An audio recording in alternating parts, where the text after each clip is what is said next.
Good morning, Brian with Grand Roofing. We're getting ready to go up on a roof, do a quick roof inspection and a quick patch repair, whatever you want to call it, just because we're supposed to get a bit of a storm moving in. I wasn't even planning on working the rest of this week or next week due to Christmas and New Year's, but a friend of mine said, hey, I need something checked out. Can you check it out for me? So yeah, that's what we're going to do. There's a little bit of ridge cap blowing up, and we're supposed to get, like I said, quite the storm.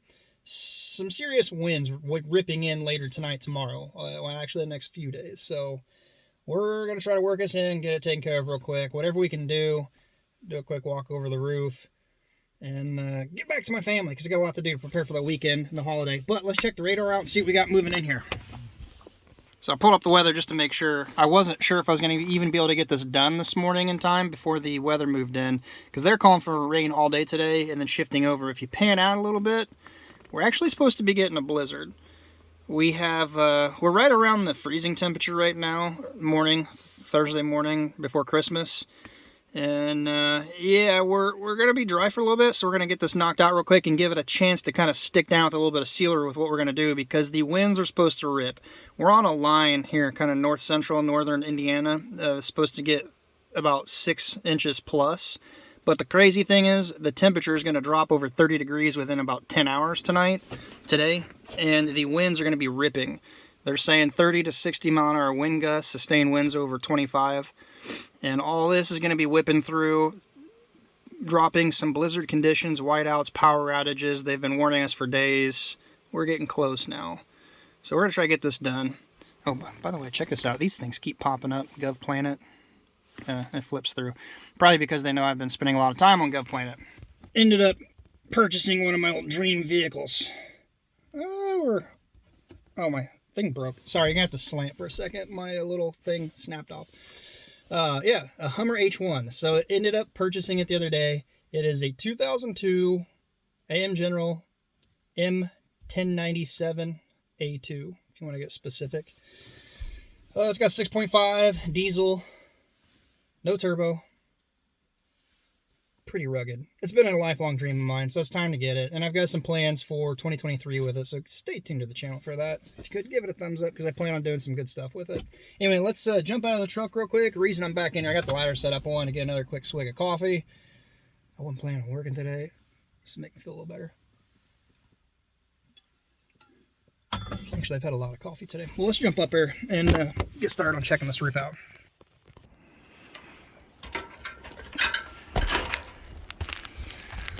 Alright, let's do a real quick walk over this, because I wasn't here, a friend of mine was. So we're gonna, he did send me a picture. Actually, I see a few things. I see a handful of things already up here. Ridge cap, that's the repair we're here for, and I think some missing over there. But it just happened to catch a hump right here. So let's do a real quick run over this. Looks like a piece of decking right there popping up. Usually where two pieces come together. Shingle's really cold and brittle, so I don't want to snap them and crack them, but typically what happens is it's either not nailed or moisture's gotten into it and it buckles, or two have expanded, hitting together, and one pops up, one pops down. The issue with that is water coming down in between these here, these keyways where the shingles come together. If the hump is higher than the channel it created down below, the water trickling in here will run laterally. And if it gets into a torn piece of shingle, a nail hole that's rusted out, or where another keyway below comes up, those butt together up here. Well, if it channels over this way and drops in under the shingle where that keyway is, that's a potential leak issue. And it's about 4 to 5 feet long, so going over a couple rafters, trusses, whatever we got in here. Looks like there's one right here. Oh, looks like they're on 16. That's good. All right. I'm not saying that's leaking right now, but it is an issue. It needs to be addressed. So here's what we got the call for. This was blowing up in the wind, and that'll definitely cause an issue if weather gets into it. So we're gonna flat bar this stuff out and probably back to where it's solid here. And I've got some extra hip and ridge in the truck. We're just gonna shoot that down with longer nails, put a little sealer under it to help stick it down, put all new ridge cap on from that repair section there, and put a little dabs of sealer to stick those down. The other thing I noticed right here, not what I'm here for, but this is another issue very similar to the pop decking or the buckled decking back behind.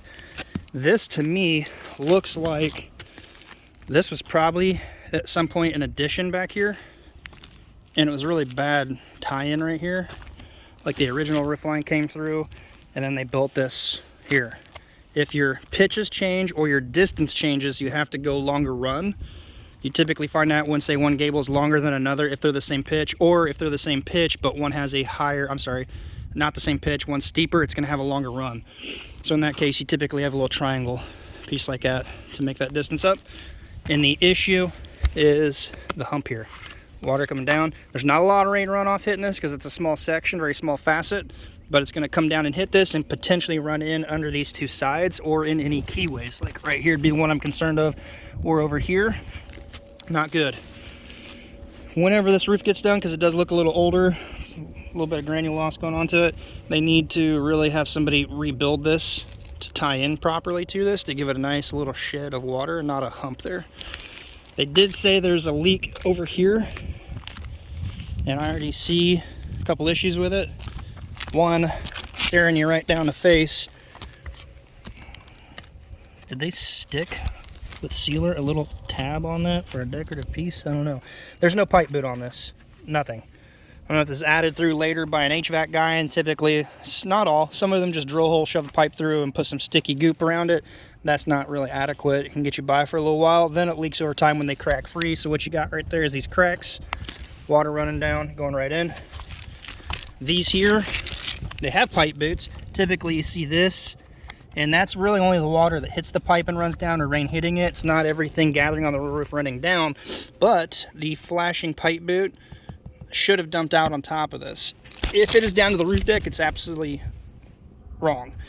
If it's trying to catch the shingle headlap below, like typically this will come down a few inches and it could catch the headlap of this shingle, but nevertheless, if it doesn't come far enough down where this keyway comes through and it goes up, if that flange doesn't cover it, it could leak in there. That's why you typically see people caulk these like this.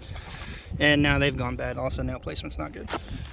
So in a pinch, because I didn't know about this, we're just going to caulk this to buy him some time. It'll probably outlast the life of the roof. Same with this one. Like I said, I wasn't even supposed to be working today. I just came in to take care of this stop.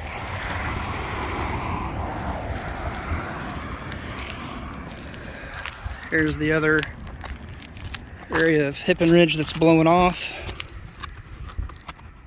Feels like it's popping out pretty easy.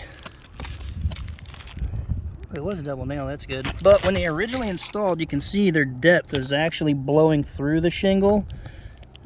They weren't watching their gauge and their depth. I don't even know how long these nails are.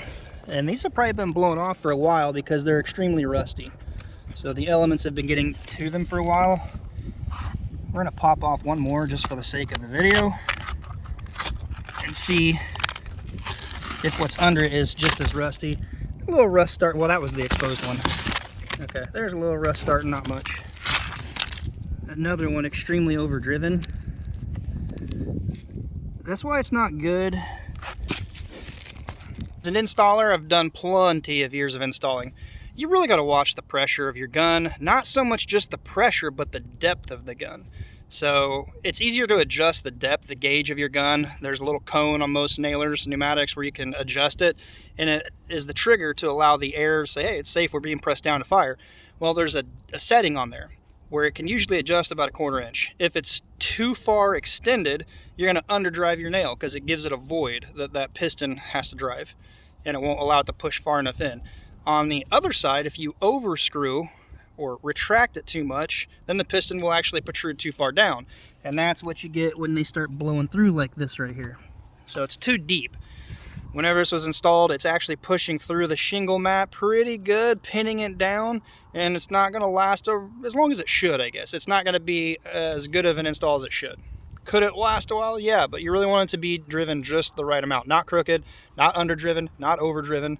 So, and the reason why we do the gauges more so than the air pressure is because if you regulate the air pressure too much on everyone roofing, it restricts the volume that what it can flow out as. So you don't want extra weight and bulkiness of regulators on every individual gun. It's real simple. You don't have to go to anything. It's no extra weight. You just tweak that, and you can change that based on the temperature. So if you're running in the wintertime, you're going to have to adjust it versus the summertime where the shingles are real soft. So just some things to be cautious of as an installer or your installers installing for you.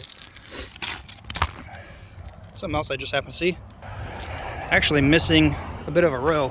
You shouldn't see this much from the reveal line up uncovered. So somebody probably got in a hurry and just figured they would cap it and continue on. I'm guessing due to those pipe boots. I'm gonna leave the black one out of it. It's done at a later time, I think. But this, I'm gonna say it was probably a DIYer. And if it was a contractor, I hope they're out of business. Well, that's a terrible thing to say, but you don't want them just installing everyday stuff like this. Get stuck down. A lot of the shingles are still stuck. But yeah, we're gonna get this addressed, seal it down, get that one fixed over there. Something else I just happened to see. A lot of times chimneys are issues. This chimney has some issues going on. Bigger issues than just the flashing. Flashing's not the greatest. Won't even be able to see if there's flashing. And I hate chimneys that have just a little bitty flyer after out the side like this. Makes it a pain to do. But the bigger issues are, look at the chimney itself. Do you see the bow looking down the side? This thing is buckling and pushing outward. You should be able to look down an edge like this if I get my camera lens right, and it should be a perfect straight line all the way down from that point of view. If you look down this one, you got to swing your camera out far enough, a few inches actually from this side here, to even see that corner right there. So it's bowed out, and this one's actually pretty bad. The reason all that is happening is because the top cap has been in bad shape for probably way too long. Huh. Whoever did it stuck a penny in there, and they should have flipped it over. It would have got the ear out of it. Moisture, rain, everything's getting in here, and as you get to the freeze-thaw cycles, it's going to continue to bust, crack, break. Water coming in this crack here is bypassing all your flashing, potentially leaking in. I'm guessing it's not a huge issue inside. And well, maybe they do notice it. I don't know. There's not much of an overhang here. This needs some serious work. It is broken, fractured, and cracked everywhere. I'll let the owner know. This thing needs a lot of work. Typically it's a couple cracks here or there that can get by with some caulking. This is fragmented. You could probably just with your hand lift this stuff. Yes, it's in bad shape. If it continues to get worse, I would be scared that this thing could just fall over and this side fall into the house. If enough of it falls at once, it could easily bust the roof deck and come through. All in all, everything's still pretty well stuck down. Like I said, it's got some granule loss. It's an oxidized shingle. It's old. It's brittle. I'm not saying it's bad and shot right now. But of course, I'll get those few out there that'll file a claim, make it wind damage. There's probably hail damage and all that.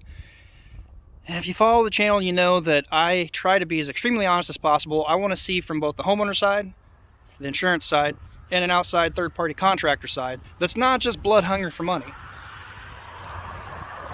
Yeah, I need money to pay my bills just like you guys do, but I'm not gonna alter my morals or my ethics just because I see dollar signs. For that, if you could give it a thumbs up. There's a lot of stuff I'm like, I'm not gonna say file a claim because I really don't think it'd be approved, and it's really not even close, remotely close to being, yeah.